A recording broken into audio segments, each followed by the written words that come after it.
गणपति बप्पा मोरया, मंगलमूर्ति मोरया।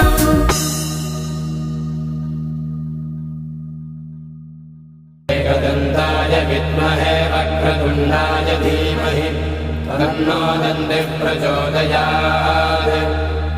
एकदन्तं चतुर्हस्तं पाशमङ्कुशधारिणं रदञ्जमलदं हस्ते बिभ्राणं मूषकध्वजं रक्तं लम्बोदरं शूर्पकर्णकं रक्तपाशसं रक्तगन्धानुलिप्ताङ्गं रक्तपुष्पैः सुपूजितं भक्तानुकम्पिनं देवं जगत्कारणमच्युतम् आविर्भूतं च सृष्ट्यादो प्रकृतेः पुरुषात् परम् एवं ध्यायति यो नित्यं स योगी योगिनां वरः।